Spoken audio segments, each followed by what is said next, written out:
Unlike the previous arc of Egghead, the mystery of Elbaf is resolved fairly quickly in this chapter, as we as the reader learn plenty about where the Straw Hats are, who they're fighting, and how they arrived here in the first place. But we don't want to spoil all of the chapter secrets just yet, so instead we're going to start with another installment of the cover series, where we're back again in the land of Wano, following Yamato as she travels through each of the regions of the nation. And while we don't get any more information regarding the kidnappings, that's kind of been the central plot of these installments for the past couple editions, we do instead visit some other ladies within the Kuri region, as we do see Tama working on her training to become a bewitching Kunoichi, as she had promised Ace and Luffy at this point, with the help of Shinobu. Yeah, and I mean, at first I was like, this does seem kind of like not priority for you, Yamato, but I wouldn't be surprised if she's going to actually ask these two to help search for these missing people, because Shinobu's been proven to be able to help with that sort of like stealth mission. Yeah, and it wouldn't be surprising too if she was also just concerned to see if like Tama and Shinobu had been victims of this kidnapping as well, just to check in on them. But it's nice to see that she's kind of staying on her word true, that she still wants to go out to sea. Moving on to the chapter itself, we begin with the title being Living Dolls, kind of a callback to Usopp in the previous chapter when he mentioned that their attire fit very similar to that of a doll. And it does seem, as we find out in this chapter, that the crew themselves might just be those very special kinds of dolls, at least to one very disturbed individual. Yeah, on page 1, from the perspective of the nation's citizens, it is a world of chaos, and they're begging for forgiveness from their sun god for the transgressions of these outsiders. And it is far beyond the point of forgiveness at this point, especially to this god. We get a very intense close-up to their face as he just outright tells them, kind of in a fluster, that I shall never forgive this slight, you living dolls. So wasting no time getting to the chapter title as well. For demolishing my room, I mean temple, and hurting my I mean servants. Yeah, I mean, he's clearly just thrown off, because now he's even slipping up on his fake portrayal of being a god. And we get a good idea as to why he's a bit flustered as we cut into the crew on the next page, riding directly away while still atop the Great Iskat, as they're just striding through this city. And while most of the crew is calling the giant a demon and feeling the tremors of his footsteps, it's actually Luffy, of all people, that's taking some extra time to consider how much effort he probably put into building this nation of blocks. Yeah, and go figure. Such a serious situation. It's just like, oh, that's cool, you built this? Let's be careful then. Like, actually being kind of respectful of all the work that he put into it. He even goes so far as they're jumping over these buildings to say, let's try and navigate this safely so that we do as little destruction as possible when we're escaping, just out of respect for his efforts. And it does seem a bit silly, but I think in a way it's also kind of shows off Luffy has always known what matters to people. He's very emotionally intelligent, and as messed up as this situation is, he still recognizes it matters to this person. Yeah, it definitely does. And then we pull back to look at the whole scene from afar, while the giant is simply asking his pet, why is he aiding the crew's escape and disobeying him? And honestly, that is a good question, because his cat is making this a very easy escape for the Straw Hats. Oh, absolutely. Usopp himself even mentions that. He's like, we're making this escape to the edge of the world in no time. And it's that very mention of those wording that he checks in with Luffy, and Luffy's like, wait, what? I zoned out for a second when I was considering everything going on. Did you say, like, the edge of the world? But as he begins to actually listen again, and Usopp's there berating him to be like, you have to pay attention, we have to follow the map, Nami just decides that she's gonna let the blueprints fly into the wind. Yeah, but it wasn't without reason, because, of course, the Master Navigator, she's already memorized everything that they need to know, and is ready to guide them. And she even decides to explain the situation in a way that even Luffy will understand by pointing to the horizon ahead of them, and pointing out that you can see the door that they had just left in the mirror, And so it's not only the place that they shattered that was a mirror, but this entire room being contained by mirrors that make the horizon look vast and endless. It's just a manipulation of perspective. Yeah, and recognizing that they've kind of figured this out and seeing that they're retreating, the false sun god reveals that while they may know the layout of the land, its true nature is not that simple. And he is talking in a very particular way, where he's kind of talking like an old poet. Sanji, I think, even notes that he's talking like a samurai.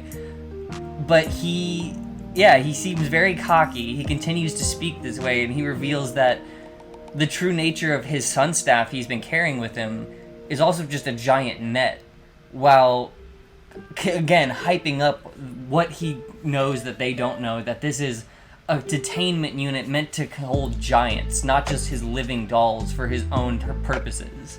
So even if they were to continue and break through the mirror again, there's a giant, thick wall meant to contain giants waiting for them on the other side. But he's not even going to give them much of a chance, because he immediately takes the chance to catch them in this net. Yeah, and that also gives him a chance to ask his pet again, what are you doing, why are you helping them? But Zoro doesn't give him that much time, cuts his way through, and the cat bounds out of there and gets right back to moving them towards the wall. Yeah, it was really only a brief second, and you can understand why this was such a shocking sight for the giant when you move on to the next page, and he's talking about the metal wiring wasn't even enough to slow these people down. But, I mean, this dude's been cutting steel for a while, all the way since Alabasta. Nothing new for Zoro. So he reveals that, okay, there's another obstacle in their path that should stop them. The bloodthirsty ear god's gonna get in their way now. Yeah, unfortunately for him, that wasn't a problem for them. That's already been dealt with. And we do see it just burn to a crisp. And the citizens themselves don't really give him time to even believe this false truth, as they tell him straight up, yeah, that thing is dead, it was fried, it was smoldering when we found it, and you see the bones of this beast. And in all honesty, I was kind of confused over the past few chapters, thinking this was a toy rabbit, and that's why I was really hard on Sanji and them for cooking plastic and not noticing it. Yeah, no, it was definitely what they were like cooking him with, like the, whatever wood and stuff like that, just where he was being cooked. It was clearly a living being. But yes, no, that living being was not living for very long, and while staring down the remains of one of his former companions, you see the giant take a moment to ponder how this group could have possibly defeated this carnivorous beast so easily and so totally. But this contemplation quickly turns into just hysterical behavior. Yeah, this dude, honestly, is just, like, uncomfortable to read. Like, he's kind of insane. He just begins spewing about a grand tale unfolding in his own miniature world, how when evil forms and evil exists, heroes must arise to fight it and counter it. And it's just kind of unsettling, because it's like this deep Shakespearean monologue of this man just talking to himself in his own world he built, where he captured all these people. So, like, taking a step back, it's just very odd. Yeah, and, like, even though that he's now seeing that these guys do mean business and they are some sort of heroes, he still is underestimating them. Like, he still doesn't seem worried at all at the chance of them escaping. He even continues on that hysterical tirade, where he's not even taking further efforts at the moment to stop them, and just talking about history is being made, and that this is the image of his beautiful living dolls, which, again, is also just quite straightforward, that the true thing he really loves about this whole situation is he feels like he's in total control. Yeah, absolutely. And he really does see these people as toys, as property of his. But we also see that they don't see themselves as that, as they kind of realize, like, hey, this is an opportunity for us to escape. They don't say it out loud, but they're thinking it, and we see those thoughts. No, they're smart enough to not put themselves directly in the line of fire of their sun god. But while the false sun god wraps up his speech by, again, unraveling, having everything just fall apart in his hands, where he's talking about, oh, this is all within the palm of my hand, he does mention the name that we do know, and that being Harudin, a member of the Grand Fleet, and our first real clue as to who's actually behind that jackalope skull mask. And he also kind of disrespects them, tells them, I don't recognize you like he does, and kind of calls for their best, and Usopp doesn't waste any time in obliging him by sending a green star flying at him, but not towards him himself. No, we do find out the name of this full attack, as this is one of his green star, the Skull Bomb Grass, as on the next page we see a gigantic mushroom cloud, skull-looking image, filling the room, but like you said, not a direct attack at the giant, instead something in the path of their escape route. And despite how large this mushroom cloud is, it only manages to just break the mirror, as it seemed the giant was a bit confident for some reason with this wall's toughness. Yeah, but that doesn't seem to bother them, as Luffy is very confident as he looks on and says to leave the wall to him. He's got it. However, seemingly having his theory confirmed that the outer wall is going to be too much for them to bear, the giant continues once again on his monologue, speaking of this being a wondrous chapter in the story, and how the failure is a testament to one's humanity and a crucial part of building character, which he's not actually kind of wrong for the Straw Hats and Luffy especially. Yeah, very true. And I kind of read this also with like the undertones of Oda talking about his own writing too, which I kind of enjoyed. It's never too far out of the realm of possibility for Oda to just give himself a pat on the back here and there. Yeah, I mean, I agree. He deserves it. But on to the next page, they still continue this incredibly arrogant monologue, speaking on how the failure and the valiant efforts is going to bring him to tears. It's such a great performance in his little world that he's created.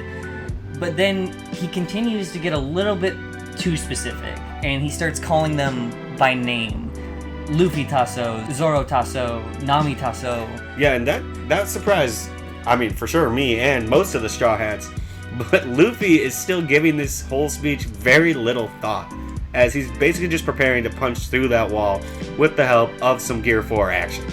Which, it's interesting to note, he doesn't look like he has to coat his whole body in hockey like he used to have to do for Gear 4 in order to just get a single attack from one of his limbs, which is interesting to note. He's getting a lot better since he's had Gear 5 access. Yeah, I mean, he says it's his most free. Maybe he's just, in general, a more free, ability person. He's able to kind of control himself better. But before we get to see the impact of what this attack he's preparing does, on the next page, we take a brief step aside to see Usopp and Nami having their own discussion, where she asks, is anybody really blamed for natural disasters occurring? To which Usopp just affirms that no, those are happenstance. Nobody can really be blamed for something like that. And that's exactly what Nami wanted to hear. Yeah, because I like how she puts it that he has some divine retribution coming, because he really does deserve this. This dude sucks. Definitely has it coming. No, she talks about he's put us through a lot of crap at this point, and it's time that we give him something back. And Sanji, of course, 100% agrees with this sentiment for all the wrong reasons. Again, just I miss Simp Sanji, and I didn't think I'd ever say that as much, but going back to see some of the early versions of Sanji where he's just simping so hard. Yeah. It's actually comedic compared to perviness. Yeah, because at least then he's being overly respectful. Here he's just being outright horny. And being I wish I could have seen Nami without clothes on. Come on, bro. Yeah. She's right there. I don't know, it feels just a bit disrespectful. Yeah. And while he is willing to go 100% to grind this colossal giant down to dust with nothing but his feet, Nami actually reins him in because she has a good feeling that some divine retribution, like you said earlier, is headed his way fairly soon. And it's as she said this that we get a very brief look at this skull-wearing giant. And we finally get a brief flashback as to how we ended up in this situation. Yeah, and we see the crow that we saw earlier shown arriving and dropping off the crew at its master's feet. And we actually do know this giant. I didn't recognize him at first, but we've seen him before as one of the associates of the new giant warrior pirates under Hardin, back when they were in Buggy's employ. And he does have a name. His name, for English speakers would be Road. For Japanese speakers, it would be Rodo. But yeah, he was one of the few, there was only like 4 or 5 of them, of the Giants, the S-list employees under Buggy's delivery service. But when Harudin made the decision that they were going to serve the Straw Hats, they turned in their resignation with Buggy and left. And it seems more and more that Road did not agree with this decision. And we even get a close-up of him on the next page as he's just trying to piece together how they were rendered unconscious, because last thing he knew, they were under the guide of the original Giant Warrior pirates bringing them to Elbaf. But then he suggests something that we've never actually heard of before, being the Sleeping Mist Belt. Yeah, and it was a little confusing why the rest of the Giants wouldn't know that. We did kind of talk about that he was their navigator, so maybe they just weren't really aware of it. But it does seem like a weird thing for them to overlook. But also, he's not going to waste this opportunity that he's got by just speculating. Instead, reveals why he's doing all of this is due to his disagreement with Harudin. Yeah, when Harudin told them that they're leaving and they're gonna serve the Straw Hats now, he just didn't understand how giants could put aside their pride to fall in line behind a tiny, frail-bodied little human, as he even describes them, holding him in his hand. And he is skeptical. It kind of reminds me of Lucci, where he knows he's strong, but he's not fully resigned to believing it, what his status means. Won't accept that he's a Yonko, even though he clearly is and has earned it. But he's not foolish, and even as Nami starts to stir in his hands, and he recognizes her, immediately calling her, "Oh, my queen, Nami Tasso." So he has some level of admiration, but he's not stupid. He immediately hits them with a knockout concoction to make sure that they stay sleeping. And he wants them as confused as possible, because he just loves the idea of feeling in control and then being confused, awakening in this completely foreign, creepy place. Yeah, he's a creepy dude, bro. Like, he's laughing about this, and like, you know, he thinks they're gonna be like servants to him or pets. Like, this is the Pirate King. He doesn't serve shit. Yeah. But it is this moment of arrogance that he keeps laughing maniacally, and it's very rudely interrupted by a giant shatter as he hears Nami calling to Zeus to see if he's ready, and Road could only do so much as look up and notice, oh, I didn't put that there, before he's just annihilated by a thunderbolt from the sky, point blank, directly above him. And oh my god, these poor citizens are just having the wildest day of their lives. Because you know they've never had any weather. I mean, they said last chapter there wasn't even a wind, and now they're just seeing a giant lightning bolt strike this guy down. Like, that's crazy for them. And it's the Straw Hats' first day on this island. Yeah. It is already the people's craziest day they've ever had. But that pretty much did it. The giant is incapacitated as much as he needs to be, and on the final page, Luffy can return his focus to finish his attack, and he rears up a Kong gun to hopefully blow their way out and get away from this road block that they've had hyped up by this giant over and over again. Yeah, and we do get a nice multi-shot of all the crew members present, looking on at all the havoc that they've caused, and also getting ready to finally leave this really weird world behind. And with all of this in mind, and all of their hopes and dreams in Luffy, his Gear Force strength is able to just blast through this thick outer wall, which again is meant to hold giants, and is open for their true escape to take place into the outside world, wherever in Elbaf that might actually be. Probably somewhere we've never actually seen before. I mean, he does look very excited in that final panel, looking at what we're going to be revealed next week. But we'll likely see more of this gargantuan nation in the next chapter, as it doesn't look like we're expecting any break for the next week to come either. So while our prediction was very quickly debunked, and this is not Loki like we initially might have thought based on some clues, it does mean that there's so many more mysteries resting for us out in Elbaf. Yeah, and I mean, I don't think this was something that anyone would have guessed, is that it's this random giant from 500 chapters ago. But we do have questions like, why did Road do this? And why did he take the crew captive? What is the real Loki actually going to be like when we encounter him? And how will the remainder of the giant warrior pirates get to Elbaf once again if they were knocked out themselves for like a day or so? Yeah, I'm also interested to see how they respond to what Rhodes done, because clearly this is like a transgression. Like, he can't be let off the hook for this. Like, there's got to be some sort of repercussions. I mean, he's also trying to embody a sense of the sun god, which is a deity that's worshipped Yeah, which you on would think, Elbaf. yeah, that's pretty Sacrilegious, that's honestly. the word, yeah. And blasphemous, but the only way to find out these answers and more is going to be reading more in the next chapter when it comes out. But let us know in the comments below what you think we're going to see as we explore more into this giant world. Drop a like if you enjoy our content so more people can tune in and join us, and subscribe if it's your first time finding the channel and you like what you see. And don't forget, as always, be crew!